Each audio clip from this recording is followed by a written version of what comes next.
जनाब आज है 27 सितंबर 2025 और लास्ट क्लास में हमने टर्निंग इफेक्ट पढ़ाया था पैरेलल फोर्सेस का। आज की क्लास के अंदर नॉन पैरेलल फोर्सेस का टर्निंग इफेक्ट पढ़ाने जा रहे हैं। नॉन पैरेलल का मतलब आप इस फोर्स को देखें, इस फोर्स को देखें, these are parallel, but this force is not parallel. ठीक है जनाब, तो इसको हम लोग कह देते हैं नॉन पैरेलल फोर्सेस। तो नॉन पैरेलल फोर्सेस में और इजी वर्डिंग बोल दूं कि कोई फोर्स होगी जो एंगल बना रही होगी। ठीक। और अब क्वेश्चन की स्टोरी समझते हैं। फॉर एग्जांपल ये एक बीम है। इस बीम में लिखा हुआ है यूनिफॉर्म बीम। यूनिफॉर्म बीम का मतलब होता है कि बीम का weight acting from the centre. Beam का वेट एक्टिंग फ्रॉम सेंटर। ठीक है जनाब, पहली बात। दूसरी बात कह रहे हैं इस बीम को एक सपोर्ट से लगा दिया है, दैट इज कॉल्ड हिंज। और बीम को हॉरिजेंटल सेट करने के लिए एक मेटल वायर बांध दिया है। इस मेटल के वायर में ऑब्वियसली पैदा हो जाएगी tension. You are given tension 45 newton, beam का अपना weight 23 newton, and there is a block which is placed on the beam and its weight also acting downward। तो ये आपको डायग्राम एग्जाम में गिवन होती है। इस क्वेश्चन का कह क्या रहे हैं, सबसे पहली बात खुद कह रहे हैं कि जो वायर में टेंशन है उसका वर्टिकल कंपोनेंट बताएं। वर्टिकल कंपोनेंट तो आपको पता है हॉरिजॉन्टल कंपोनेंट एक्स एक्सिस पर होता है, वर्टिकल कंपोनेंट वाई एक्सिस पर होता है। वर्टिकल पूछ रहे हैं तो vertical component is T, P45 है, साइन थीटा, थीटा 37 है। ठीक है जनाब। और अगर हम कैलकुलेटर चला लें, नहीं तो आप इसको खुद से भी सॉल्व कर सकते हैं। तो जनाब अभी हम चेक कर लेते हैं कि what is the answer. What is the vertical component of tension? 45 sin 37 degree, so the answer is 27 newton। so 27 newton is the vertical component of tension in the wire। और वर्टिकल कंपोनेंट भी आ गया तो question में कह रहे हैं कि movement about A means this point A is pivot, and around this pivot following turning effects are produced: the weight of the beam, the weight of the block, and vertical component of tension। And sir, what about horizontal component of tension? The horizontal component of tension is passing through pivot, and any force which passes through the pivot, it cannot produce turning effect। So horizontal component आप ignore कर दीजिए, it cannot produce turning effect। and now we are calculating turning effect। देखिए ये वाला जो turning effect है, अगर हम ए को सेंटर में रखने की कोशिश करें तो ये क्लॉकवाइज टर्निंग इफेक्ट है। इसमें भी अगर ए को सेंटर में रखने की कोशिश करें तो ये भी क्लॉकवाइज है।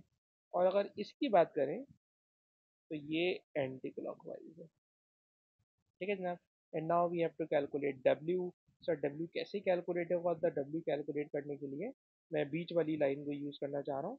पहले क्लॉकवाइज। सर क्लॉकवाइज के अंदर किसी स्टूडेंट को मैं शामिल करूँ? रेयान यार ये बताओ, ये जो 23 न्यूटन की फोर्स है ये पिवट यानी ए से कितनी दूर है? पहले आप टोटल लेंथ निकालें रॉड की, 0.56 plus 0.2 plus 0.2, so the total length is 0.96। अब आप हमें रयान बता सकते हैं कि how far the weight of the beam from the pivot ए?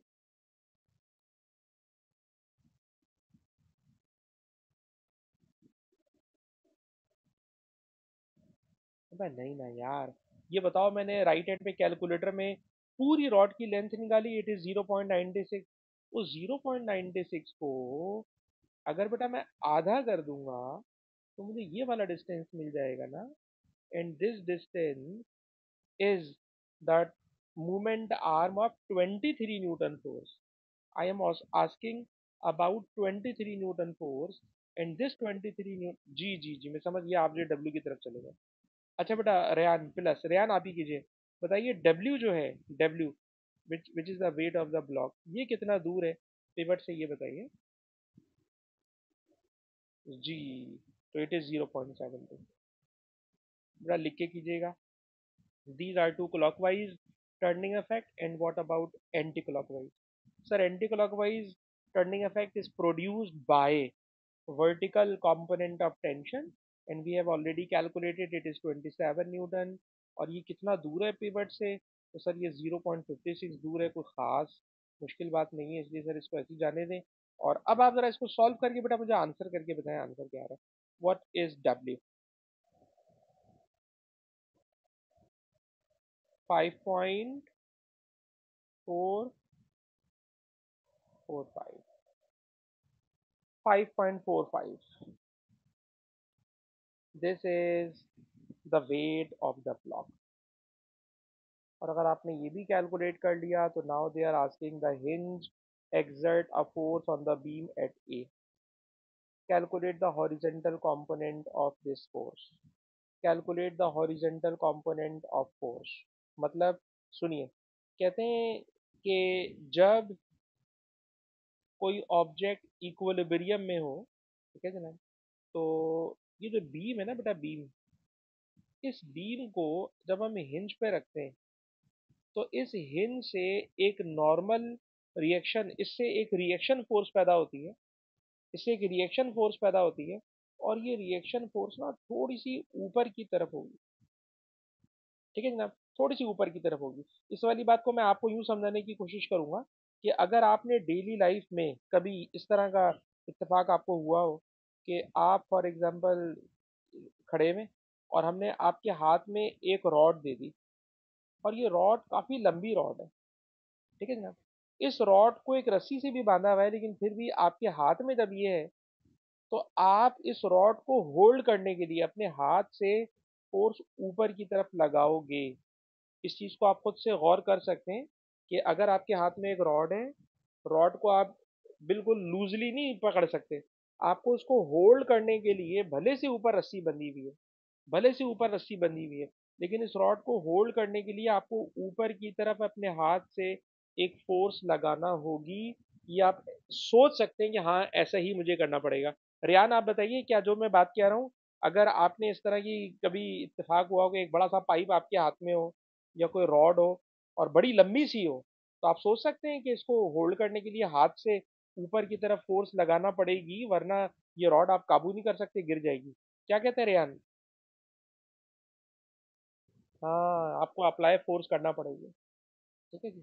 अच्छा जी। तो बिल्कुल इसी तरह दीवार से भी बेटा एक फोर्स आ रही होती है, और लिखा हुआ है कि hinge exert a force on the beam and calculate the horizontal component of force।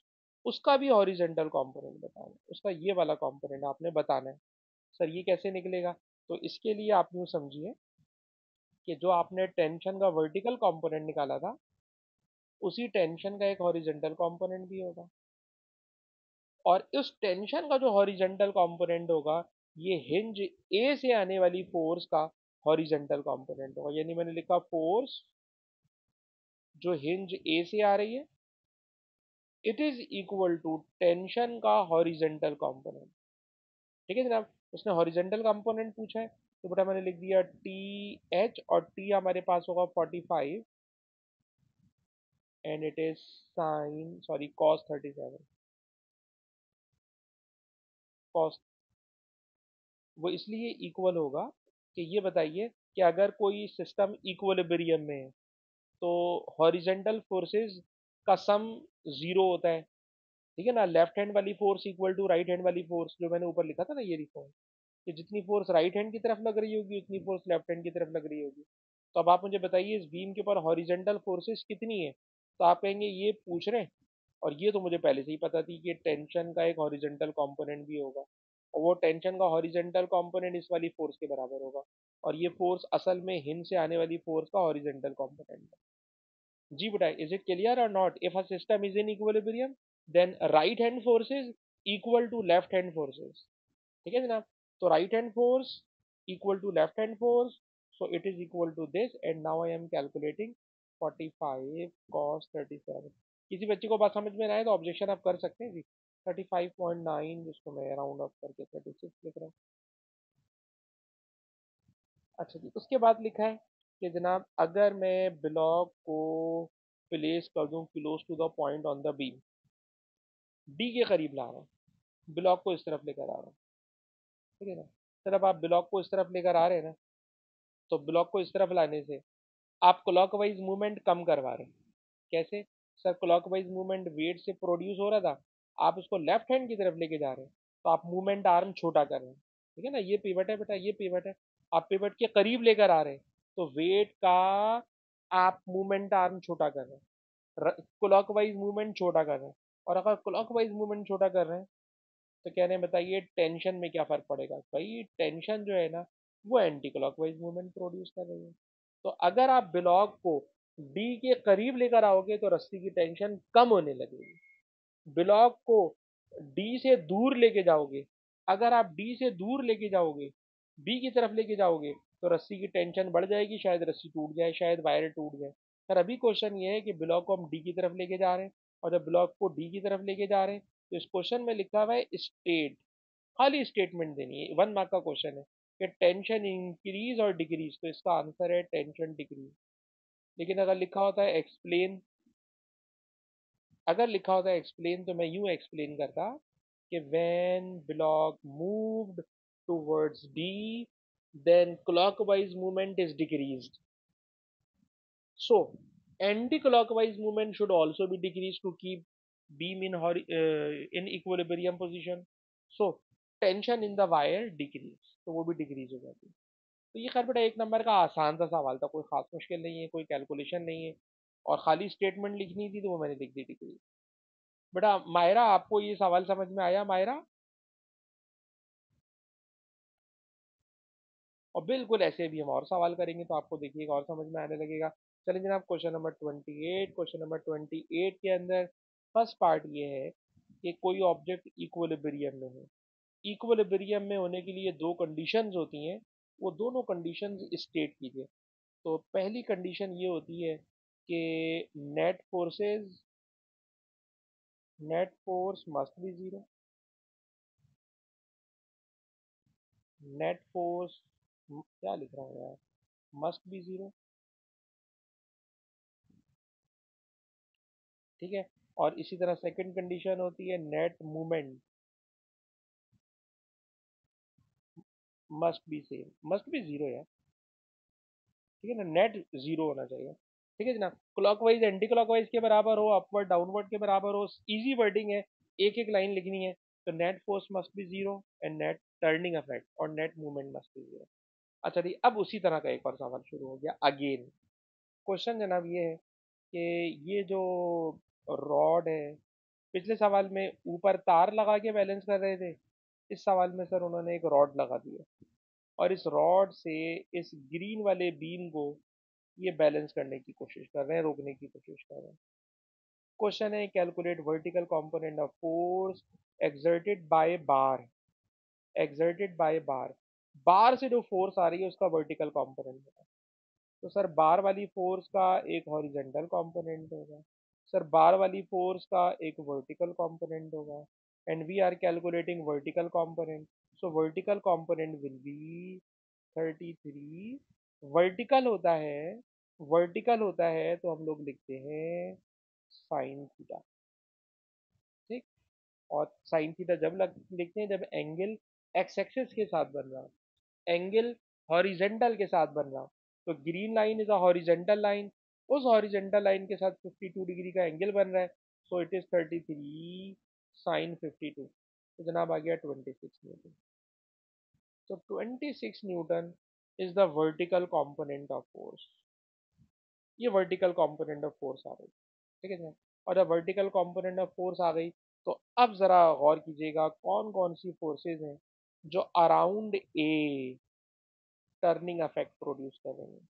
तो बेटा नोट कीजिएगा, wait of the beam sir clockwise घुमाने की कोशिश कर रहा है, sir wait of the block sir clockwise घुमाने की कोशिश कर रहा है, और vertical component of bar sir anti clockwise घुमाने की कोशिश कर रहा है।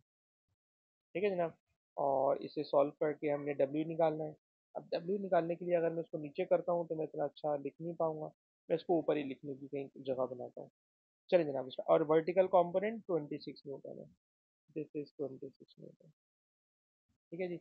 अच्छा पिछला सवाल रेयान से कराया था, इस सवाल में हमजा यार आप मेरी हेल्प करो। हमजा यार ये बताओ कि जो वेट है, वेट, इस वेट से क्लॉकवाइज मूवमेंट प्रोड्यूस हो रहा है।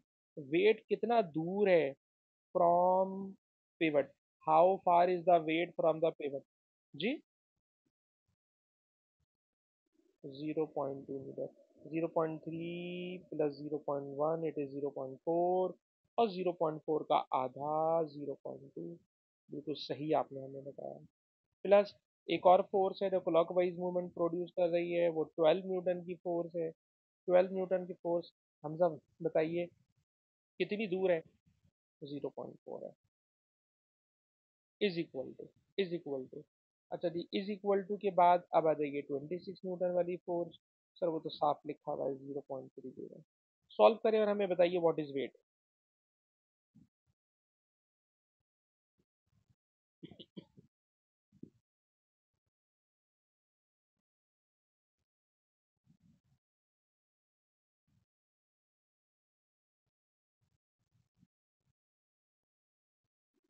15 न्यूटन। चलेंगे मोहम्मद उमर ने हमें बताया 15 न्यूटन, और ये सवाल भी खत्म हो गया। अच्छा जी उसके बाद जल्दी से आ जाइए, एक और क्वेश्चन है। इस क्वेश्चन में कह रहे हैं जनाब जल्दी से पहले एफ का हमें वर्टिकल कंपोनेंट पता।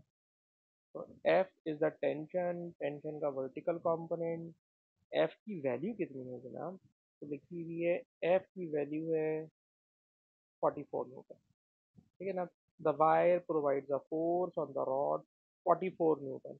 सो वी हैव टू कैलकुलेट 44 का वर्टिकल कंपोनेंट जो कि साइन 30 से आएगा, और उसी का हॉरिजेंटल कंपोनेंट जो कि कॉस थीटा से आएगा। तो जनाब मैंने लिखा 44 साइन 30, तो ये आ गया 22, और उसी को अगर मैं रिप्लेस करा दूँ कॉस से तो इट इज़ 38.15।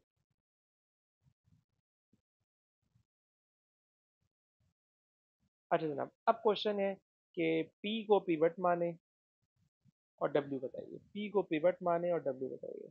तो P इज द पिवट। ठीक है जनाब। और अगर P पिवट है तो ये है क्लॉकवाइज और ये है एंटी क्लॉकवाइज। अब मेरे ख्याल में ये इतना आसान है यार कि ये मैं नहीं करा रहा। मैं ये नहीं करा रहा। ठीक है। बिल्कुल ही आसान सा सवाल है, बाकी पार्ट भी सिंपल थे। किसी मुश्किल सवाल में क्यों नहीं, मुश्किल में है। ये है जी मुश्किल सवाल। It is not so simple. ये मुश्किल सवाल है, और हम मुश्किल सवाल आपके साथ करना चाहेंगे। और ये मुश्किल सवाल आया हुआ है 2020 के पेपर में। ठीक है जी।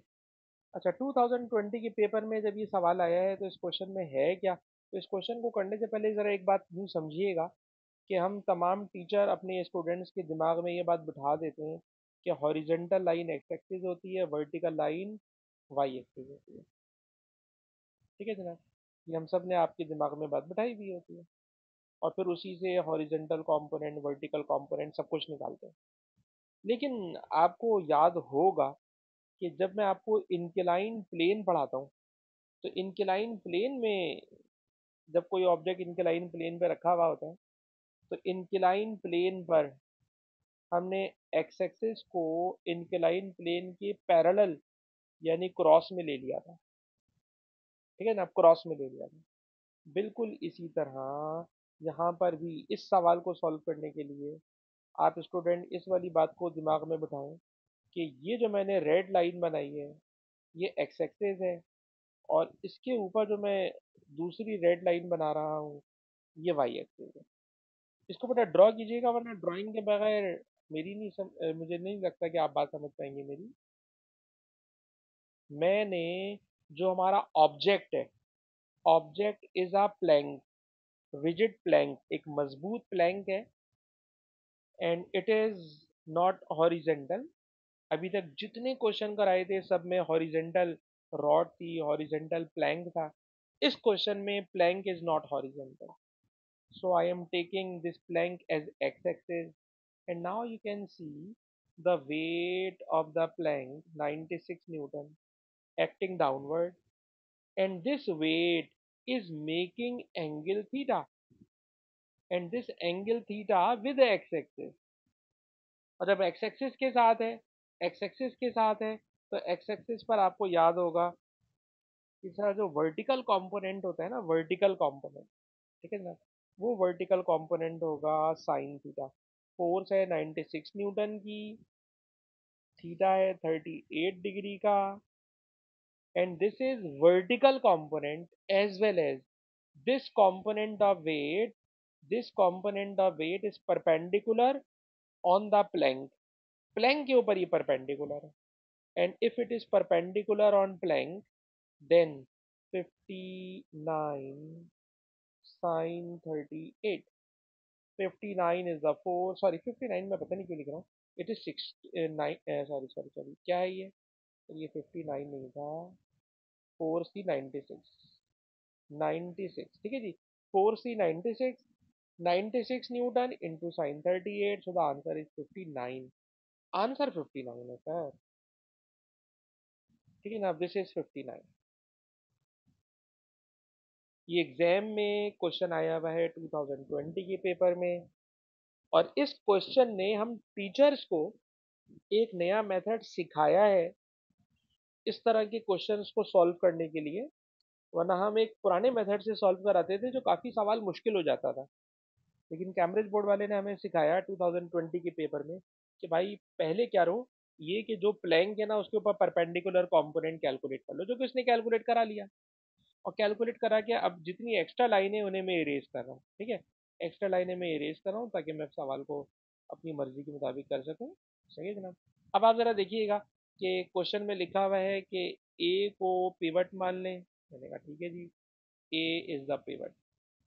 इस ए को पिवट मानकर अब आप बताइए कौन कौन सी फोर्सेस क्लॉकवाइज और कौन कौन सी फोर्सेस एंटी क्लॉकवाइज एक्ट कर रही हैं, और याद रखिएगा ये वाली फोर्स खत्म हो चुकी है क्योंकि we have calculated its vertical component, ये वर्टिकल कंपोनेंट हम इसका कैलकुलेट कर चुके हैं, तो now we are not considering 96 newton force, हम वो वाली फोर्स यूज कर रहे हैं जो उसके ऊपर परपेंडिकुलर है, and now you can see sir this force is producing anti-clockwise movement.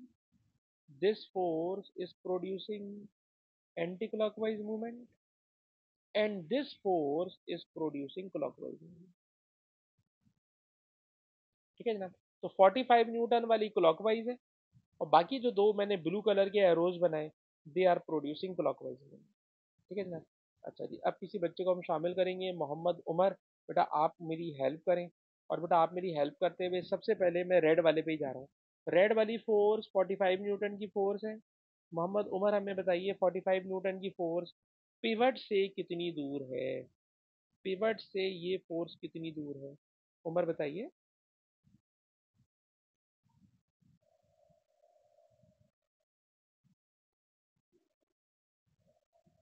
अच्छा जी, 1.1 प्लस 0.3 प्लस 1.5, आपने सही कहा, इट इज 2.9, ठीक है ना।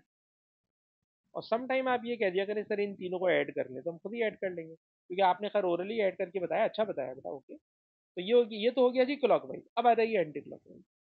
सर एंटी क्लॉकवाइज के अंदर ये वाली जो फोर्स है अभी भी हमने कैलकुलेट की है 59 न्यूटन फोर्स ना, this 59 newton force, Mohammad Umar आप ही बताएं, ये 59 न्यूटन फोर्स पिवट ए से कितनी दूर है।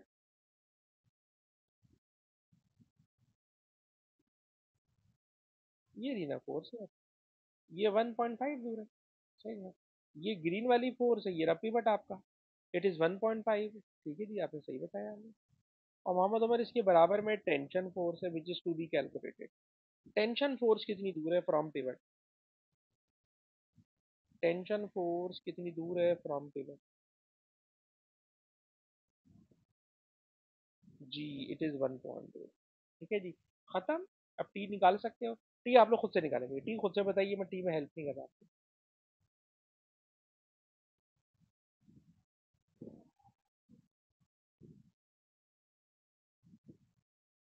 इस क्वेश्चन में कैम्ब्रिज बोर्ड वाले ने हमें सिखाया कि जो प्लैंक है, जो रॉड है, उस रॉड को एक्स एक्सिस मान लो, उस रॉड को एक्स एक्सिस मान लो, उस रॉड को एक्स एक्सिस मानकर जो फोर्सेस एंगल बना रही हैं उसमें से वो वाला कंपोनेंट निकाल लो जो उसके ऊपर परपेंडिकुलर है।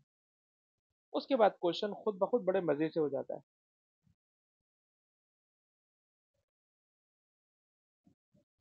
23.3 इसका आंसर आया है।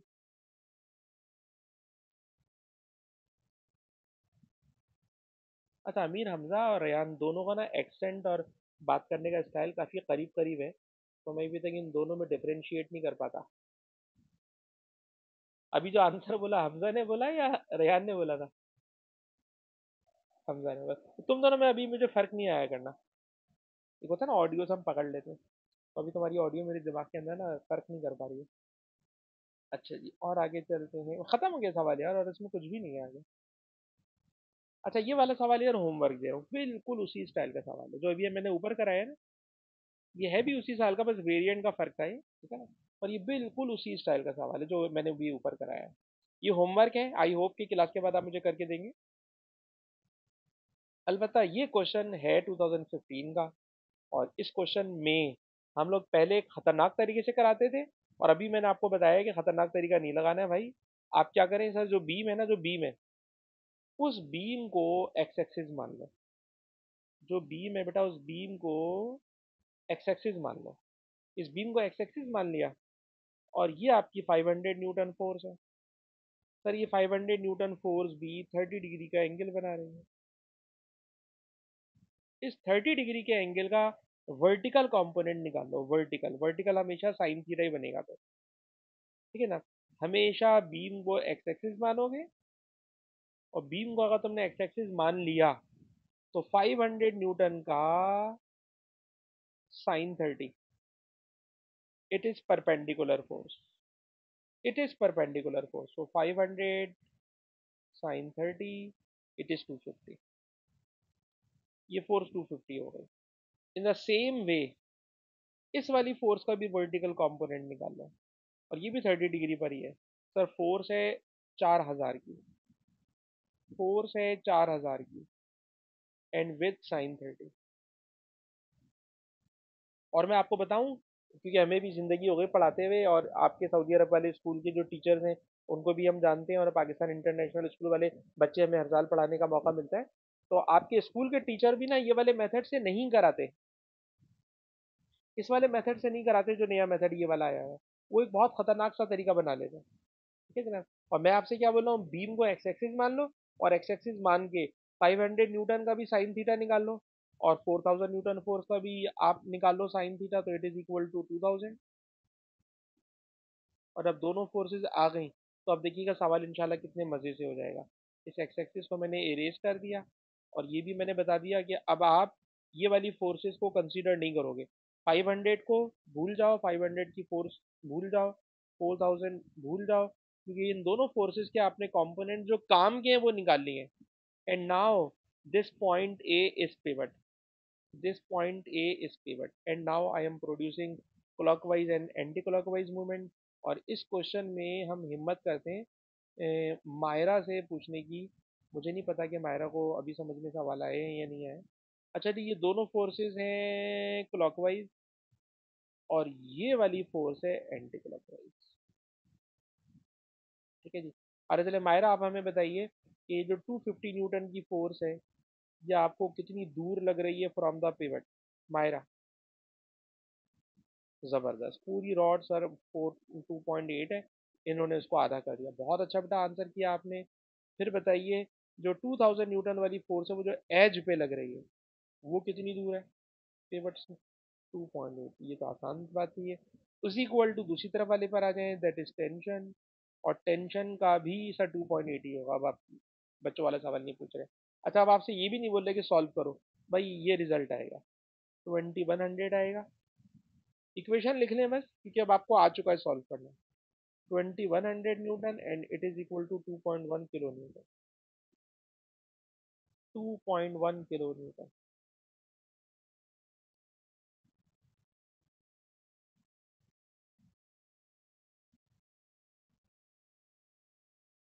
ठीक है जी। हाँ बोलो। फिर क्या आ रहा है, मुझे नहीं पता एग्जैक्ट क्या आ रहा है आपका, आप बताएं।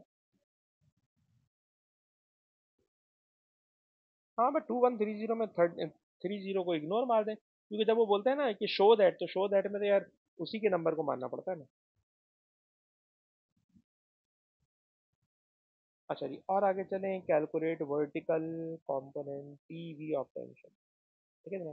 अच्छा, ये सवाल वैसे खत्म हो चुका है, ठीक है, क्योंकि ये सवाल पुराना है, तो ये पुराने मेथड से एक और बात पूछना चाह रहा है। ठीक है। अच्छा, अब मैं इन सारी चीज़ों को तो इरेज करूंगा, क्योंकि हमारा सवाल हो चुका है। अब क्वेश्चन ये है, calculate vertical component of tension, tension का वर्टिकल कंपोनेंट बताओ। ठीक है सर। अच्छा, अब जो क्वेश्चन है, क्योंकि बता रहा हूँ ना ये पुराना सवाल है, 2015 का। ये एक्स एक्सेस, ये वाई एक्सेस, कोई बच्चा बता सकता है इसने ये वाला एंगल कितना बनाया हुआ होगा? सर ये 30 होगा। ठीक है ना, अब ये 30 होगा, और इस 30 का वर्टिकल कंपोनेंट, तो it will be t sine 30, it will be t sine 30, and we have calculated t. T है हमारे पास 2130, मैं आपका वाला आंसर ले रहा हूँ भाई, 2130 इट इज टी, और टी का साइन 30, साइन 30, और साइन 30 करोगे तो इसका आधा हो जाएगा जी। Sign 30 it is 1065। ठीक है ना, 1065। अच्छा जी, अब जो नेक्स्ट पार्ट है वो ज़रा समझाने वाला है। समझाने वाला पार्ट यार ये है, किसी बच्चे से पूछना चाहूँगा, सवाल भी मैंने नीचे हाइड कर दिया। टेंशन का वर्टिकल कंपोनेंट आपने बताया 1065। ठीक है ना। अच्छा, ये बताइए पूरा सिस्टम इक्विलिब्रियम में। सर अगर पूरा सिस्टम इक्विलिब्रियम में हो, तो हमने पढ़ा है अपवर्ड वाली फोर्सेस डाउनवर्ड वाली फोर्सेस के बराबर होती है। डाउनवर्ड में 4000 वाला ब्लॉक लटका हुआ है, 500 न्यूटन की रॉड का वेट है, तो डाउनवर्ड फोर्स 4500 है। Downward 4500, downward. अपवर्ड में आए, अपवर्ड है 1065, पर ये दोनों तो बराबर नहीं आ रहे। ये दोनों बराबर नहीं आ रहे, तो इसका मतलब है कि कोई फोर्स है जो हम लोग मिसिंग कर रहे हैं। और मैं वो सवाल भी लास्ट क्लास में करा चुका हूँ। एक फोर्स होती है जो हम मिसिंग कर रहे होते हैं, और वही फोर्स वो अगले सवाल में पूछ रहा है कि हमने एक फोर्स इसमें मिस की हुई है, बताइए वो कौन सी है। मोहम्मद उमर, लास्ट क्लास में वो बात समझाई हुई है, इसलिए मैं आपसे पूछना चाहता हूँ, बताइए upward forces right now not appearing equal to downward forces, it means I am missing a vertical force, vertical upward force. So where up vertical upward force will be acting in this diagram?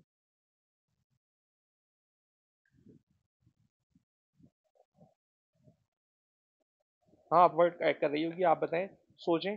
मैंने आपको एक rod दे दी, उस rod को आपने रस्सी से बांध दिया। जिंदगी में सोचिएगा, फिजिक्स को साइड में कर दीजिएगा अभी, क्या इतने आराम से रॉड दीवार पर रस्सी से अटक जाएगी, आप बताएं। हाँ, तो किस जगह पे गड़बड़ हो रही होगी अगर आप ऐसे अटकाने की कोशिश करेंगे तो? बीच में तो नहीं यार, रॉड के बीच में मुश्किल आएगी। नहीं नहीं, रुक जाए, इसको उमर को बताने दो। उमर अगर घर के काम करता होगा तो उसको समझ में आ जाएगी बात। घर में कुछ काम काज कर लेते हो, अगर अम्मी ने कोई काम दिया हो, भाई इसको यूं करो, भाई जरा इसको सेट कर दो। अब सोचो, रॉड को दीवार से अटकाना है, ऊपर रस्सी से बांधना है, क्या गड़बड़ आएगी उमर?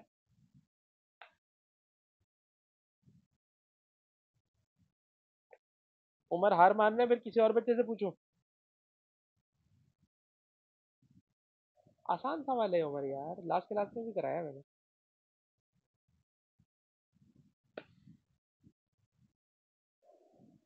क्वेश्चन, मैं नीचे का क्वेश्चन पढ़वाना नहीं चाह रहा ना, क्वेश्चन सिर्फ। सही सही सही सही।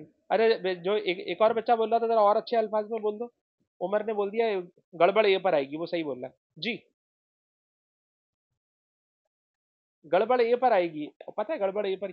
जी जी जी जी जी, अपवर्ड। और चक्कर पता है क्या होता होता है ये, अगर मैंने आपको रॉड दी, ठीक है जरा सुनना, ये दीवार, ये मैंने रस्सी बांध दी, ये मैंने आपको रॉड दी, ओ भाई तुम जैसी रॉड यहाँ छोड़ोगे ना, तो रॉड फिसल के नीचे गिर रही होगी, फिसल के नीचे गिर रही होगी। उसको फिसलने से बचाने के लिए ऊपर की तरफ फ्रिक्शन चाहिए। और ऊपर की तरफ फ्रिक्शन करने के लिए आप क्या करोगे, दीवार में यहाँ पे ना छोटा सा एक खड्डा करोगे, ठीक है ना, एक छोटा सा होल करोगे। उस होल के अंदर रॉड को फंसाओगे तो रॉड फंसेगी। और अगर आपने होल नहीं किया और आपने सोचा पेंट भी खराब ना हो और ये रॉड ऐसी दीवार पे रुक जाए, तो नहीं रुकेगी, फिसल के नीचे गिर जाएगी। उमर, आपको टेक्निकल प्रॉब्लम समझ में आ रही है?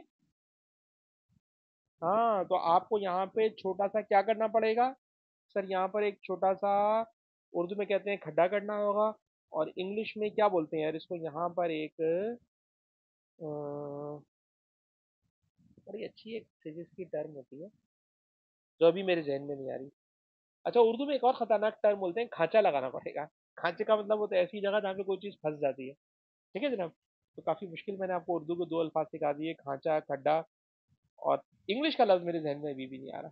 कोई बच्चा मेरी हेल्प करेगा यार, बताओ ना, ये जो छोटा सा खांचा अटका देते हैं इसको क्या बोलते हैं? इसको बोलते हैं, मुझे याद आ गया इंग्लिश में, ग्रूव्ड। ठीक है ना।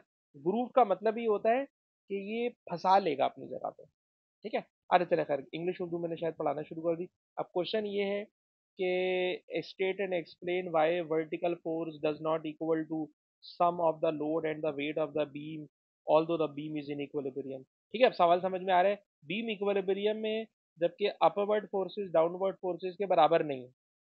सवाल है क्यों बराबर नहीं है, क्यों बराबर नहीं है? तो इसका आंसर ये है कि at A there is vertical upward force, और वो वर्टिकल अपवर्ड फोर्स असल में फ्रिक्शन होगी, is acting to balance the beam.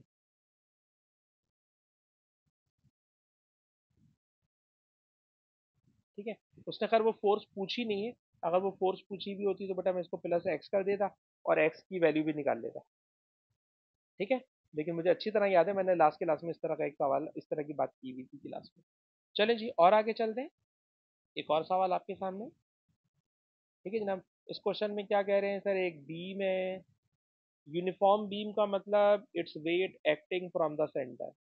Uniform beam का मतलब weight acting from the centre. Its total length is 6 metre. ठीक है जनाब। उसको हमने रखा हुआ है हॉरिजेंटल सरफेस, टिल्ट किया हुआ है 31 डिग्री के एंगल पर, हॉरिजेंटल के साथ।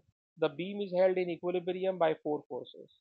There are four forces acting which are mentioned in the diagram as well. The question is, state the name of force x। x का नाम बताएं। ठीक है जनाब। तो कोई बच्चा बता सकता है, हमजा तुम ट्राई कर सकते हो कि जमीन पर हॉरिजेंटल फोर्स कौन सी होती है हमेशा, जो जमीन के पैरेलल होती है हमेशा? कौन सी फोर्स होती है जो हमेशा जमीन के पैरेलल होती है? और वही फोर्स अभी ऊपर वाले सवाल में दीवार के पैरेलल थी। हाँ बोले बोले। जी जी जी, सही आपने बताया। दीवार के साथ पैरेलल फ्रिक्शन होगी और जमीन के साथ पैरेलल भी फ्रिक्शन होती है। लेकिन अब तो ये तो फोर्स एक्स है, एक्चुअली इट इज फ्रिक्शन। ठीक है जी। अच्छा, अब आपसे कह रहे हैं जनाब, कैलकुलेट डब्ल्यू। डब्ल्यू कैलकुलेट करना है, डब्ल्यू कैलकुलेट करना है। अच्छा, मैंने आपको भी सिखाया ना कि हमें उसने 2020 से मेथड सिखाया है, वरना उससे पहले ये मेथड हम लोगों को, मुझे भी नहीं आता था। ठीक है ना। हम सब लोग क्या करते थे, एक बड़ा खतरनाक मेथड लगाते थे, लेकिन अब आप खतरनाक मेथड ना लगाएं भाई। आप क्या करें सर, बीम को मान लें एक्स एक्सिस। बीम को मान लिया एक्स एक्सिस। ठीक है ना।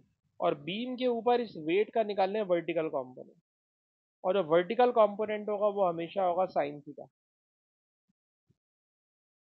ठीक है, साइन थीटा। और ये थीटा कितना होगा, तो थीटा मैं आपको नहीं बता रहा, थीटा मुझे मायरा बताएंगी। बता सकती है मायरा, ये वाला थीटा कितना होगा? क्योंकि एंगल मैं एक्स एक्सिस के साथ ही लेना चाह रहा हूँ। मायरा बेटा, ये थीटा कितना होगा आपके ख्याल में? अब तो मैंने राइट एंगल ट्रायंगल बना दिया आपके लिए। मायरा बेटा, बिल्कुल सही। सर ये होगा 90 माइनस 31, इट इज़ 59 डिग्री। तो वेट का वर्टिकल कंपोनेंट होगा साइन 59 डिग्री। ठीक है, तो मैं आप सारे बच्चों की आदत डाल रहा हूँ कि बीम को मान लो एक्स एक्सेस और एंगल एक्स एक्सिस के साथ ही बनवाओ जबरदस्ती। और जब एक्स एक्सिस के साथ एंगल बनवाओगे तो हमेशा जो परपेंडिकुलर फोर्स होगी it will be sine theta. So we have calculated डब्ल्यू साइन 59 डिग्री। अब आप देखिएगा सवाल बड़े आराम से हो जाएगा। और इसको पहले सॉल्व करने में तो कह रहा हूँ प्लीज सॉल्व तो नहीं होगा क्योंकि साइन 59 डिग्री सॉल्व करके डब्ल्यू से मल्टीप्लाई नहीं हो पाएगा। चलें जी स्टार्ट करते हैं। खुद कह रहे हैं कि जनाब बी को मान लें पिवट, हमने मान लिया बी को पिवट। और बताओ बेटा अगर मैंने बी को पिवट मान लिया तो जो फोर्स पिवट से पास होती है you know it can not produce turning effect. तो x and y can be ignored because x and y are passing through pivot B, so they cannot produce turning effect. As well as this W is also ignored because we have calculated, we have find its vertical component or perpendicular component. Achha, now we have found this vertical component and now we are calculating its turning effect. Wait, sine 59 degree and it is multiplied with Myra ही बताएंगी। मायरा बताना how far this vertical component from the pivot although the total length of the rod is 6 metre. Maira बिल्कुल सही, total length 3 metre, total 6 है sir, उसका आधा होगा क्योंकि it is a uniform beam. और उसके बाद कोई दूसरी फोर्स, जी हाँ सर, ये वाली फोर्स प्रोड्यूस कर रही है एंटी क्लॉकवाइज और सर ये वाली फोर्स प्रोड्यूस कर रही है क्लॉकवाइज। और क्लॉकवाइज वाली फोर्स 90 न्यूटन है। और आप नोट कीजिएगा 90 Newton force already perpendicular force है। हमेशा रॉड के ऊपर फोर्सेस को परपेंडिकुलर कराना है, वो ऑलरेडी परपेंडिकुलर है। तो 90 Newton force and this 90 Newton force is 6 meter away and now you can calculate W। मैं वेट कर रहा हूँ, आप जल्दी से मुझे बताइए व्हाट इज W।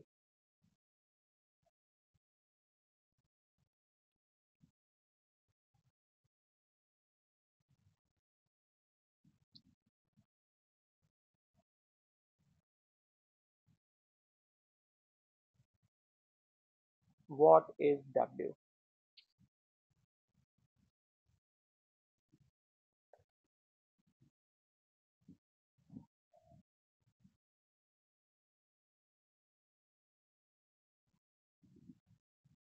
209 210। अच्छा जनाब चलेंगे, तो जो भी आपके पास आंसर आ जाएगा वो आप लिख लोगे। अब मुश्किल एक सवाल मेरे ख्याल में आ रहा है। कह रहे हैं एक्स बताइए एक्स कितना है, एक्स बताइए एक्स कितना है। तो कुछ सोच के बता सकते हैं एक्स कितना है। ये टर्निंग इफेक्ट से नहीं होगा, ये सवाल काफी मैंने मुश्किल सवाल डाल दिया। They are asking calculate x, x बताइए कितना होगा। अलबत्ता अगर मैं पूछूं वाई कितना होगा, वाई पूछा है वैसे उसने? नहीं सर वाई उसने पूछा नहीं है, लेकिन अगर कोई बच्चा मुझे बता सकता है वाई किसके बराबर होगा। वाई इन्होंने पूछा नहीं है लेकिन मैं पूछना चाह रहा हूँ, कोई बच्चा बता सकता है वाई किसके बराबर होगा। जब आप सर अगर कोई ऑब्जेक्ट इक्विलिब्रियम में है ना तो डाउनवर्ड फोर्सेस अपवर्ड फोर्सेस के बराबर होती है। जी, तो सर जो वाई होगा ना वो डब्ल्यू के बराबर होगा, पूछा नहीं है उसने। डब्ल्यू 210 है तो वाई भी 210 है। ठीक है जनाब, तो ये तो वर्टिकल फोर्स हो गई। अब आ जाइए हॉरिजेंटल फोर्स में। अब आ जाइए हॉरिजेंटल फोर्स में। सही है। जो हॉरिजेंटल फोर्स है, जो हॉरिजेंटल फोर्स है सर, वो हॉरिजेंटल फोर्स के लिए क्या करना होगा आपको। मुश्किल सवाल ला दिया मैंने।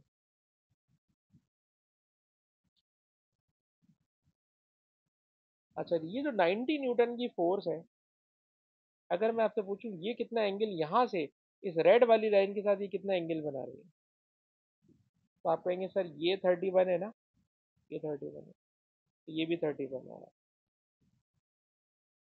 लेकिन अब 90 न्यूटन की फोर्स, 90 न्यूटन की फोर्स एंगल बना रही है 31 डिग्री का। 90 न्यूटन की फोर्स एंगल बना रही है 31 डिग्री का।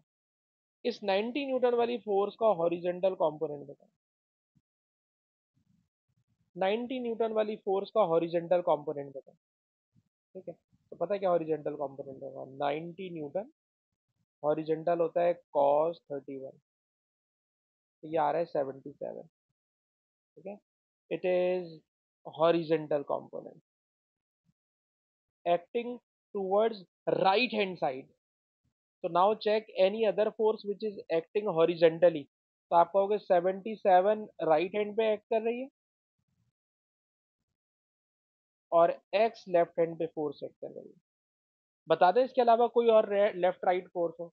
तो राइट हैंड पे 77 Newton force, that is horizontal component of 90 Newton, and leftward force is x. So x is 77 and it is a 1 mark question. It is a 1 mark question. ठीक है। अच्छा, एक और बात मैं आपको बड़ी अजीब सी बताऊं, पर रिकॉर्डिंग बंद करके बोलना चाह रहा हूँ। रिकॉर्डिंग बंद करके बोलना चाह रहा हूँ।